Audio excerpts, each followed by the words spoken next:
Hello friends, இப்போ பார்க்க இது வந்து ஒரு செவலை மாடுன்னா சென மாடு. இது ஒரு 10 கறக்கும். 10 கறக்கும்னா எப்படி கறக்கும்னா, அந்த மடி இவ்வளோ சுருக்கு கிடக்கணும். இவ்வளோ சுருக்கு கிடந்தால் தான் இந்த மாடு 10 கறக்கும். இன்னும் பை வைக்க மாடு கண்ணும் போட இன்னும் ஒரு 15 நாள் ஆகும். 15 நாள் ஆனாலும் நல்ல தூக்கு உயரமான மாட்டில் செவலை மாட்டில் நல்ல மண்டை செட்டு, நல்ல துப்புரவான மாடுன்னா சிந்தும் ஜர்ச்சும் கலந்த மாடு.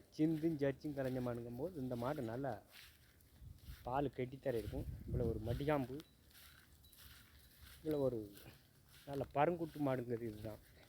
நல்ல தரமான மாடு. பருமாடுங்கும்போது நல்ல தரமான மாடு, நல்ல மாடு. ஒரு செவலை மாடாக சிலை செம்பானது ஆளுக்கு இப்படி ஒரு 10 லிட்டர் கறக்கணும் அப்படின்னு நினைக்க ஆளுக்கு இப்படி மடிகாம்பில் மாடு நம்ம பார்த்து மாடு வாங்கினோம்னா கறக்கும். செவலை மாடில் நல்ல மடிகாம்பு இருக்கணும். நல்ல மடிகாம்பு இருந்துச்சுன்னா இந்த மாடு 10 கறக்கும். நல்ல மாடு, தரமான மாடு. 3வது ஈத்து மாடு.